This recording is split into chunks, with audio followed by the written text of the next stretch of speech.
I can't wait to hear. We have a person who's been observing us during the day. And he is the editor of one of the top medical journals in the world. And I am really curious to hear what he has to say about all of this. Richard Horton has come to join us for the day. We're extremely grateful, really, and for your generosity of your time and for paying attention to what we've said.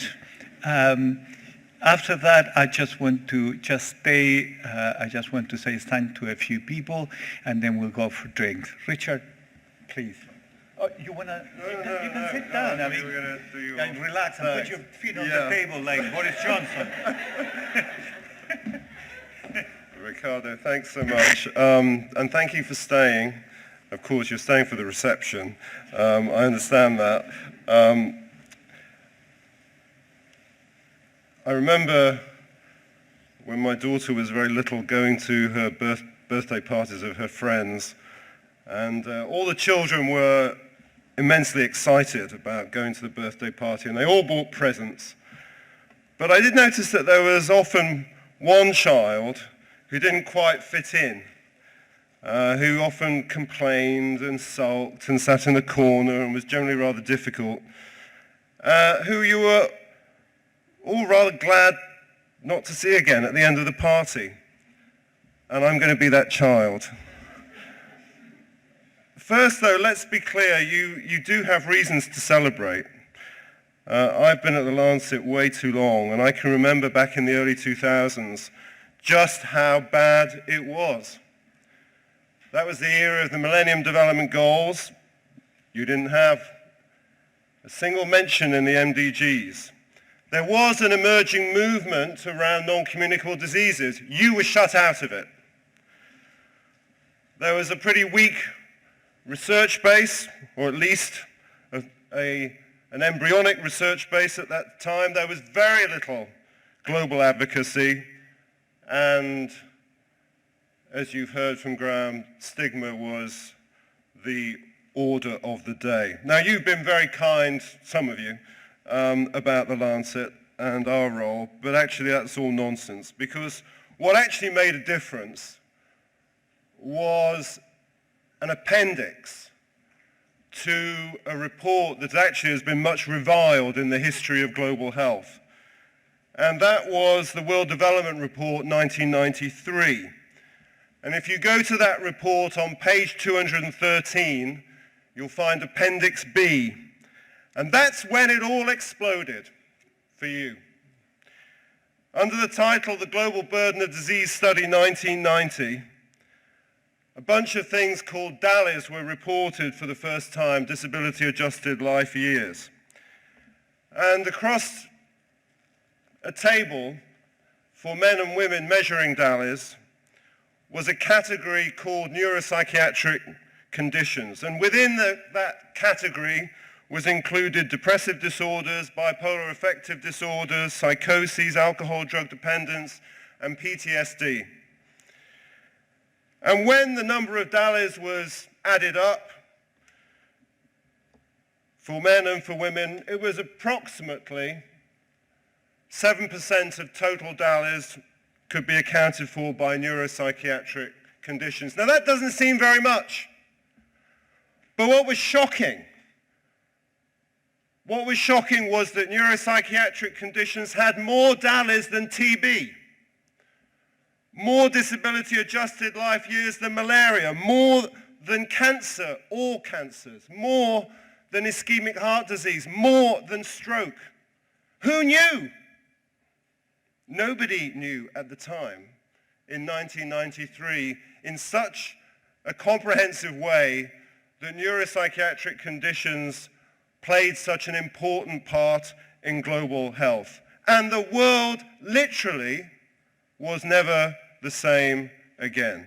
So you do have reasons to be optimistic. You do have, as Julia mentioned, your own SDG now, SDG 3.4. You're there promoting mental health and well-being with a pretty terrible indicator at the moment, suicide mortality rate. But it's good to hear there might be some discussion about what that is. You've got the political commitment in September last year on the political declaration around universal health coverage. Paragraph 24, you're there. World Health Organization went on for years talking about 4x4. Now it's 5x5. You're there as the fifth disease. In addition to cardiovascular disease, cancer, diabetes, and respiratory diseases, mental health has been officially legitimized by WHO. You're of growing importance if you look at the GBD and you look at the direction of travel of what are the most important categories of disability-adjusted life years. I should be saying sadly, but from your point of view, fantastic, that major depressive disorders becoming a bigger problem. We're entering a new era of precision mental health. Now, what I mean by precision mental health is that instead of having data just for countries, now we're able to look very precisely at parts of countries to look at exactly what the burdens are and the trends. I'm not going to give away too much, but I know we're going to be publishing a paper early next year that's going to look at a very, very big country in Asia. And it's going to look at mental health in that country in a lot of detail, where we're going to be able to describe exactly what the conditions are, what the numbers of people living with those conditions are, in which states those people are living, the challenges for different age groups within those states, and the trends over time. That is the kind of information that is going to give policymakers the detail they need to make smart decisions. And lastly, of course, another reason to be optimistic is the amazing commission, which we had the privilege of publishing by many of you in this room, which we launched in October last year, which aimed to reframe mental health, thinking about mental health in the era of sustainable development, thinking about mental health as a continuum rather than as a binary, thinking about it in terms of the life course and, of course, as a fundamental human right. But let's be clear, you mustn't get overexcited about your celebration because you've only reached base camp, it seems to me, compared with many other domains in global health. So there are 5 reasons, complementary reasons, to pause and reflect on where you are. First of all, don't be satisfied with coverage. I've heard that word coverage used a lot. And at last, I think it was, I'm not going to say who I think it was, I think it might have been Julian who used the dreaded word quality. We need to hear more about the quality of mental health services, not just the coverage of mental health services. Another commission that Lancet Global Health published showed that actually poor quality services are responsible for more deaths than lack of access to services in the world today. We need to be spending much more attention on the quality of services and what we mean by the quality of mental health services. A second reason to pause is the lack of accountability. Everybody, including you, have made promises and commitments about what we can deliver for mental health. We do it in our editorials every week. But who's holding us accountable for those promises and commitments? We do a very poor job at holding international organizations and governments accountable for what they say. Great! Mental health was in the political declaration on UHC last September. Who's going to hold those 194 member states accountable every year for signing that document? You have to. You have to do that. That's your responsibility. It's part of the research enterprise. A third reason to pause is civil society feels very weak compared with the AIDS movement, compared with maternal, newborn and child health, compared even with the relatively nascent NCD civil society movement. So who is in mental health the equivalent of Doctors for Extinction Rebellion? Now, I'm not saying you need to be jumping on the top of tube trains and stopping people from going to work, but you're too polite. A fourth reason to pause is what should be your sphere of concern? And we heard a little bit of that in the panel discussion, thank goodness. I sent a tweet this morning on the way here saying what should be the priorities for global mental health. And there are a lot of very good priorities focusing on what you'd expect about addiction, about maternal mental health, depression, primary health care, adolescent girls, body image, social media, mental health workers, all the things that were absolutely foundational. But there's another set of issues which don't get as much coverage, although I was delighted to see one poster over there focusing on humanitarian settings in low middle income countries. Conflict and emergency settings, violence against women and girls, poverty, inequality, gender inequity, social justice issues, environment. These were all mentioned on Twitter this morning as issues that should be the new Mental Health 2.0 agenda for sustainable development. I had an email while I was sitting in the audience today from authors in China. I won't say who they are, but this email was telling me a story about mental health in China, and they are going crazy. And I'll read it to you. Along with rapid urbanization and great social transformation, populations with mental disorders is growing in China. Currently, there are more than 180 million people with mental illness in China. However, mental disorder as a major health challenge is underappreciated. Compared with major physical diseases, mental disorder as a hidden disease has long been neglected in China. Here we argue that mental health is a social problem beyond technical solutions, and we call for a wider perspective on addressing mental disorders in China. If relevant reform is not taken in China now, it will become big trouble for achieving Sustainable Development Goals and Healthy China 2030. So listen to those in countries because they're telling you that the agenda for mental health is changing. And a fifth reason to pause is our conception of mental health. What does it say in the SDGs? It talks about mental health and well-being. And what do we mean by well-being? Surely that also needs some reflection. The ideas of life satisfaction, the meaning we have in our life, has to perhaps be considered as a dimension of mental health. So I'm going to finish. 2 final points.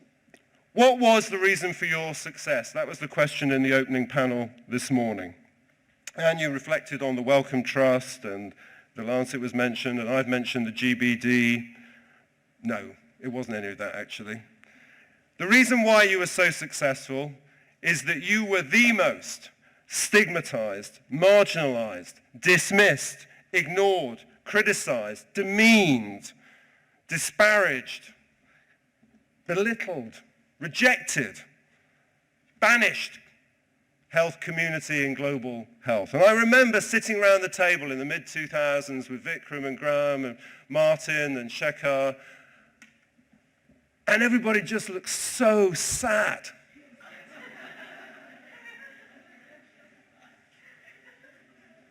You were so cast out. Nobody wanted to talk to you. Except yourselves. That's all you had. And there's a serious point there. Your strength was your solidarity. Don't lose that. Don't lose that solidarity. Don't be complacent about your solidarity. Don't become like cardiologists. Because that's your strength as a community. And my second point, it relates to you being too polite. Where is your anger? Where's your rage? Where's your fury at what are still the massive inequities in mental health today? Where's your shock? Where's your horror? That was the lesson of the AIDS movement.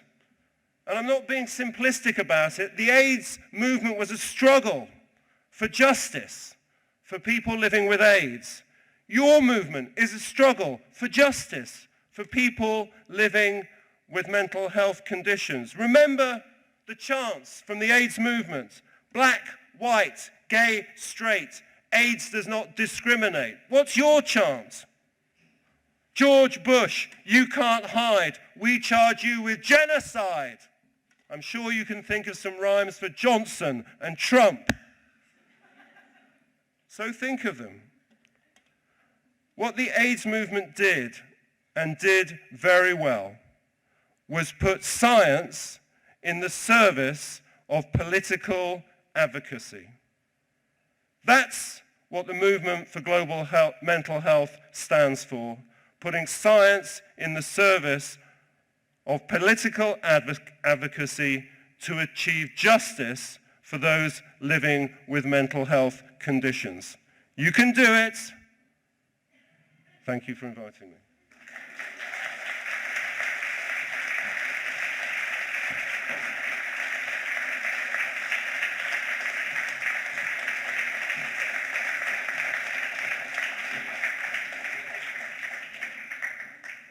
Well, ladies and gentlemen, what can I say? Whatever I say, unless I'm very angry, is gonna be taken badly. And I am getting angry, or probably hungry. I'm afraid we have to come to an end, but before we come to an end, I have to leave my angry feelings aside for a moment, just to express gratitude, really. Gratitude towards all of you who came here and to join us in our celebration, and especially to all the volunteers who came to help with the day and make it possible.